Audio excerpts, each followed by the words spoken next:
Welcome to another deep dive. Today we're plunging into a topic that might sound a bit like science fiction, honestly, Hmm. but our sources confirm it's very much a present reality, and it has some, well, pretty surprising implications for all of us. Indeed. We're going to be exploring electromagnetic warfare. It's a field that's been quietly evolving for decades, mostly out of public view. But what's truly compelling, I think, is how closely connected these advanced systems are to something we all have, Yeah, our own bodies. that's right. I mean, imagine a world where the very energy that runs your Wi-Fi or, powers your smart devices, that same energy is also part of a military doctrine. Exactly. And then think about this. You are inherently part of that spectrum. So our mission today is really to unpack these concepts. We'll show you the evidence we've gathered from professional sources and reveal why understanding this isn't just for military strategists. It's really for everyone. It's about getting up to speed quickly but thoroughly. And trust us, there are some definite aha moments coming. Yeah. Okay, so let's unpack this. Electromagnetic warfare. When we talk about that, what exactly are we referring to? It sounds pretty complex. Well, at its core, electromagnetic warfare, or EW as it's often called, it's the ability to use signals across the electromagnetic spectrum. Think radio, infrared, radar, that sort of thing. Okay. And using them not just to sense things or protect yourself or communicate, but also to disrupt, degrade, maybe even destroy an enemy's command structure. The material we looked at, it really emphasizes that for military groups like the U.S. Air Force, for example, dominance in this spectrum is, and I quote, not optional. Not optional. Wow, so this isn't just theoretical then. We're talking about real, active military operations with significant resources behind them. Precisely. Yeah. We've seen sources that mention specific units like the 350th Spectrum Warfare Wing at Eglin Air Force Base. Yeah. And look, this isn't new. The documentation points to something like 70 years of electronic warfare development. 70 years. 70 years. Involving major defense contractors, Lockheed Martin, BAE Systems, Northrop Grumman, the Yeah. big names. And our sources are pretty blunt, noting these companies have had, well, sustained financial success and deep involvement in this area for a long time. They're not broke, as one source puts it. Okay, so we've established the reality of EW. It's big, it's established, it's well-funded. Now let's get to the really surprising part you mentioned earlier. How do we fit in, humans, as biological beings? How do we become part of this huge, unseen landscape? Right. Well, it's actually pretty fundamental biology. Our bodies, like basically any object with a temperature above absolute zero, we're constantly emitting energy. It's on the electromagnetic spectrum, specifically in the infrared range, thermal radiation. For red, like night vision goggles pick up. Exactly like that. That fundamental emission is what makes us detectable. And as we'll get into, it's potentially how we can be integrated into these kinds of advanced systems. And it's really important to remember just how little of this whole spectrum we actually see. Visible light, it's minuscule, like 0.0035% of the entire thing. 0.0035%. That's tiny. It really is. And that limited perception, it's a key reason why a lot of people might struggle to grasp the full reality of these technologies. Yeah. They operate in realms we just don't perceive directly. Like the microwave example you used earlier, you don't see the waves. Exactly. You don't see them, but you know they're heating your food. You trust the effect. That's a really profound point, how much reality just operates outside our direct senses. Which, okay, leads to the next question. If our bodies are on this spectrum emitting signals, how does that translate into something usable, actionable data for these technologies? Okay, so this brings us into the field of bioelectromagnetics. It sounds complicated, but it's basically the science of how electromagnetic fields interact with living things. That includes fields our own bodies produce and fields from outside sources. It's a recognized scientific field. Bioelectromagnetics, okay. And our bodies, they're fundamentally electrical systems. Our cells communicate using bioelectricity.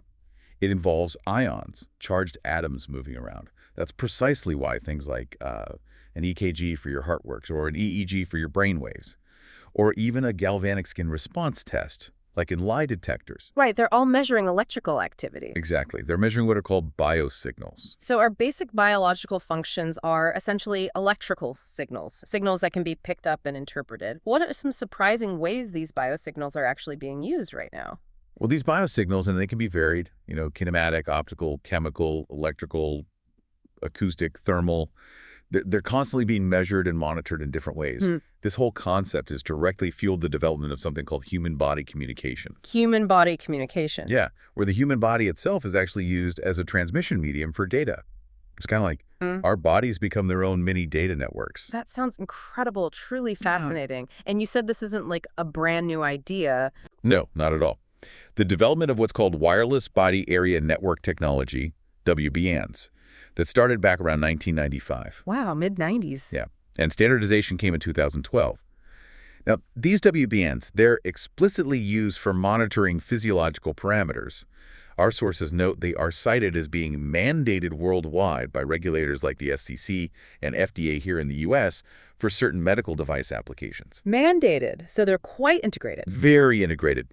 Think about health apps on your phone, tracking steps or heart rate. Doctors checking pacemakers remotely. Even mobile health systems that monitor breathing in assisted living homes using something called human activity recognition radar. Radar for monitoring breathing. That's what the sources describe. It's all about sensing those subtle biosignals. The material even draws a line from the old concept of an aura to what's now understood through bioelectromagnetics as measurable electrical anatomy. Electrical anatomy. That's quite a term. Okay, so connecting the dots, what does all this mean for warfare? How do these biosignals, this human-body communication, link up with military strategy? Right, so this is where network-centric warfare, or NCW, comes in. It's a military doctrine, really pioneered by the U.S. Department of Defense back in the 1990s.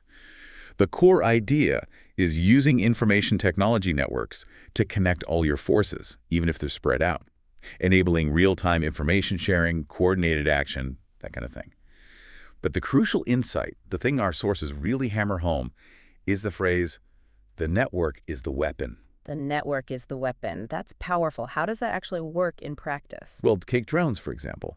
They aren't just flying machines operating on their own, not at all. They are essentially nodes on the network. Nodes on the network. Exactly. They rely completely on this global network, something like the Defense Information Systems Network, DISN, which is now called the DoD Information Network, or DoDIN. They rely on that network for everything.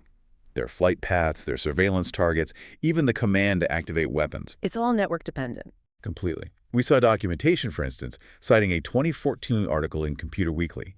It detailed how a specific UK fiber optic connection, a contract between BT and the RAF, linking a base in England to Camp Lemonnier in Djibouti, Africa. Okay. How that specific line formed a component of a U.S. weapons targeting system. Wow. And this system, it was directly linked to drone strikes, wasn't it? Yes, Yeah. That's what the sources indicate. This network-centric targeting. I mean, the initial stated goal was often about making strikes more accurate, maybe reducing civilian casualties.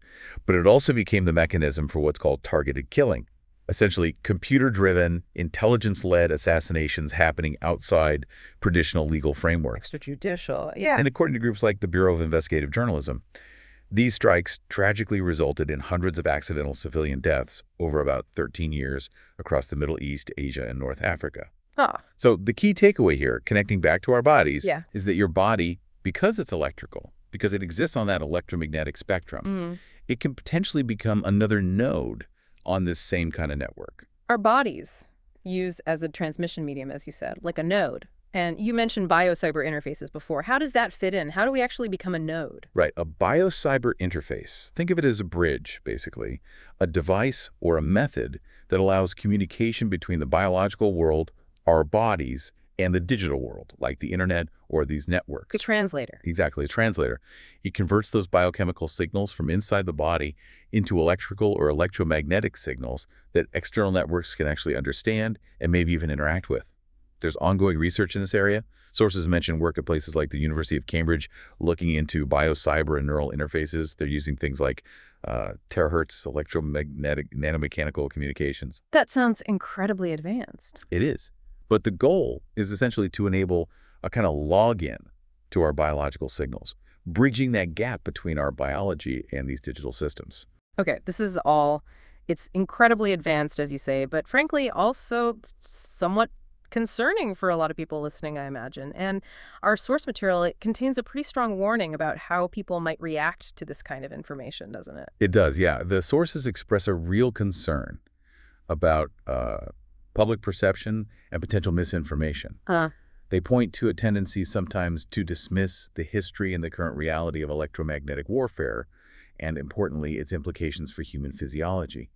The argument being made in the material is that these kinds of dismissals, while they can hinder informed public understanding, they prevent people from engaging with what are described as critical real-world systems. So the argument is that denial, or just dismissing it as sci-fi, is actually counterproductive, maybe even dangerous given the current global situation. Absolutely. That's the thrust of it. The sources really stress these are legitimate military projects. They are robust warfare systems. They even directly challenge the listener, particularly American taxpayers, saying something like, you paid for these systems, so you shouldn't be afraid. You should be curious. You should want to know about it. Be curious, not afraid. That's the message. And a central point they really try to drive home is this idea that our electrical anatomy, as they put it, has been, quote, hijacked, connected to databases, forming an anatomical engineered system that works alongside things like the Internet of Medical Things and the Global Information Grid, which, remember, is the Pentagon's DODN network. It sounds like they're saying we need to accept the technological reality if we understand how an X-ray machine works or how remote surgery can happen. I think one source mentioned an article about surgery being done from the U.S. on someone in Africa. Yes, that was cited as an example of remote electromagnetic interaction. Right. So if we accept that, then we also need to accept the possibility or the reality that our bodies can be integrated into these wider electromagnetic network systems. Precisely. What's really striking when you look at it all is that the very systems that run our modern digital lives, the internet, our Wi-Fi, those health apps we mentioned, they're all built on the exact same fundamental principles. Electromagnetic waves, electrical signals, the same principles that will govern our own biology. So after all this, what does it really mean for you, the listener? I mean, our deep dive today suggests your body isn't just on the electromagnetic spectrum. It can actually function as a node, maybe a crucial one, within these complex global networks, a concept that has apparently been researched and deployed for decades. Yeah. Understanding this, it's not just about being tech-savvy, is it? It's about being informed, aware that your own physiology might be part of a much larger, often unseen system. And that naturally leads to a pretty significant question, I think. If your body is electrical, if it's emitting measurable biosignals, and if it can serve as a transmission medium in this network-centric world we've discussed, how does knowing that fundamentally change how you perceive things like privacy or security, or even just your place in this increasingly connected global landscape of technology and, yes, warfare? It's definitely a provocative thought, isn't it? Something to really mull over, maybe explore more on your own. Remember, that curiosity the sources mentioned, it isn't just a personality trait. It's really a vital tool for navigating the complex reality we find ourselves in. Thank you for joining us on this deep dive.